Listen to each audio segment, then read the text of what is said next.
তারা যখন ফেরে আমার শুধু মনে হচ্ছে ঠিক আছে, তাদের হয়তো এখন মনে হচ্ছে যে বাড়িতে ঠিক করে পৌঁছবো। তো বাড়ি কিভাবে ফিরবো মা, এইটা বড় তোমার মুখে সাজায় না দিদি। তুমি নিজের গাড়ি 4 চাকা 4টে বডিগার্ড রেখে দিয়ে রাস্তায় ঘুরে বেড়াও, তোমরা কিনা বাংলা মা বোনের সাথে তুলনা করতে এসছো। তাদের নিরাপত্তার কোনো বৈশিষ্ট্য নেই, সেখানে কিনা ভোটের পর অ্যাক্টিং দেখাতে এসছো। বাংলা মা বোনের সকালে রাস্তায় মিছিল করো, তাহলে গিয়ে বুঝবো কিছু আছে। টাকার জন্য তো সবাই কুমিরে কান্না কাঁদতেই পারে দিদি।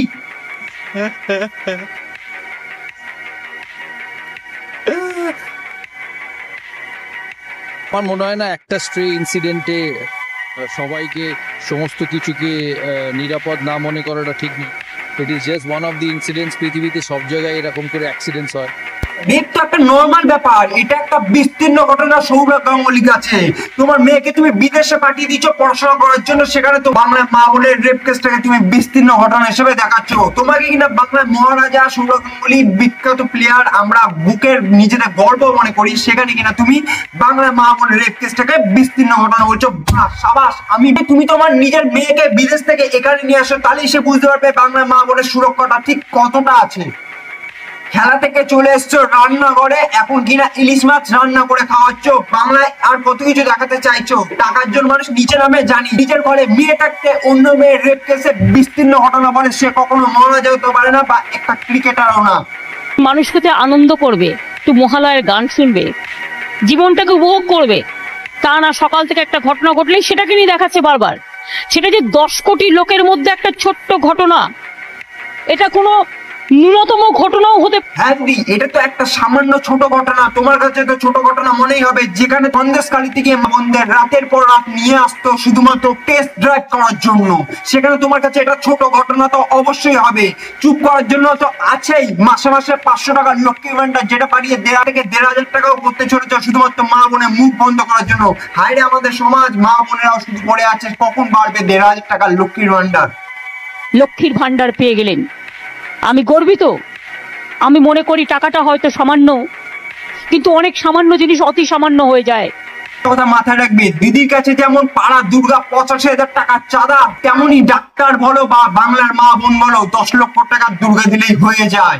মেয়েটি তো আর ফিরে আসবে না। ওর নামে যদি আপনারা কিছু করতে চান করতে পারেন, যা টাকা লাগবে আমি দেব।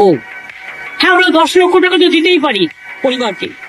ভেবে দেখেছো ওই পরিবারের উপর দিয়ে কেমন যাচ্ছে? তোমরা তো দুদিনে চুপ হয়ে যাবে, দুদিন পর মিছিল কমে যাবে, দুদিন পর ঢাকঢুক শেষ। আর এখন পলিটিক্যাল নেতারা, আরে তোমরাই তো বিচার করে তাদের বিচারক বানিয়েছো। অ্যাক্টরদের যদি নিয়ে আসো বিচার করার জন্য, সে অ্যাক্টিং ছাড়া আর কি করবে? তাদের দ্বারা তো অ্যাক্টিংটাই সম্ভব না।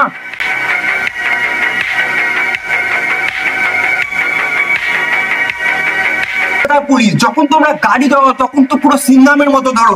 গাড়ি ধরার সময় তোমাদের মতো ভালো পুলিশ আর মানে ওয়েস্ট বেঙ্গল থেকে কি পৃথিবীতেও পাওয়া যায় না।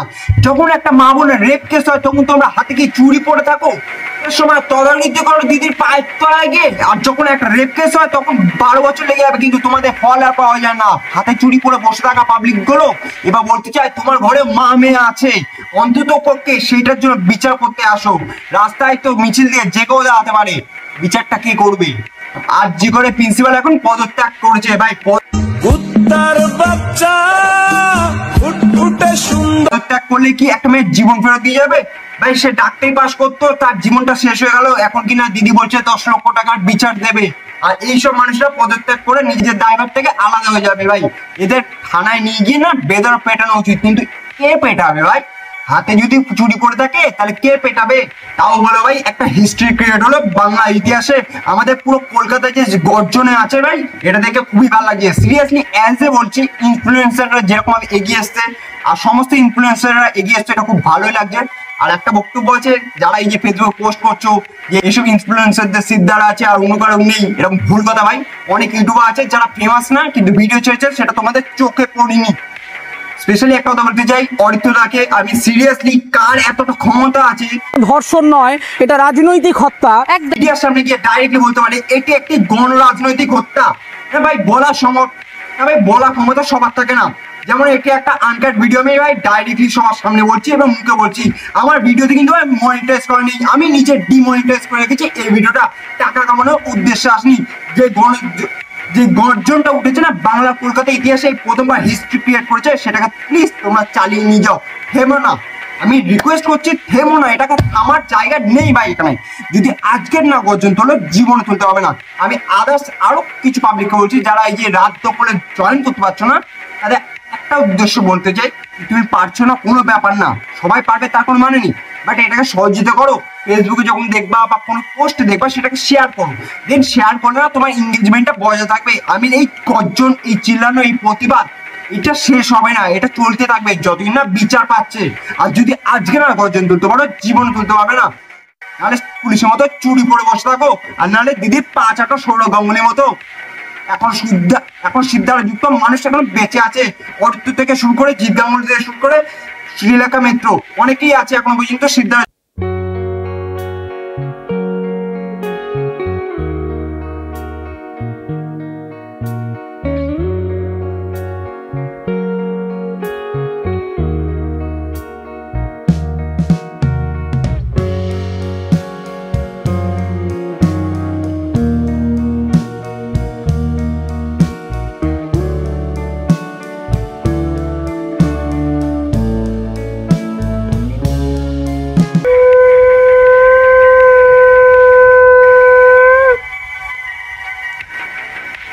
তিলকটা আমার পূর্ণ বিচার চাই। অ্যাক্টিংটাও ঠিকভাবে পারো না। তুমি কিনে এসছো শঙ্খ বাজাতে, ওটা শঙ্খ বাজাচ্ছ না জল খাচ্ছ, আমি কিছু বুঝতে পারছি না।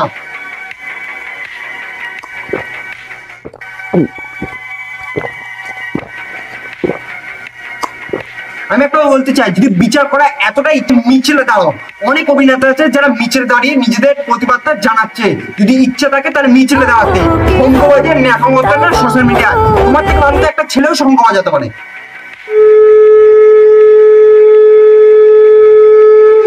ছেলে হয়ে আমি শঙ্খ বাজাতে পারি, আর তুমি একটা মেয়ে হয়ে শঙ্খ চোষো, ন্যাকা। একটাই গর্জন বারবার নিতে হবে ভাই, ছাড়লে হবে না। We want justice, we want justice, we want justice. কিসের ডাকে মাঠে নেমেছি যখন ভালোবেসেছি।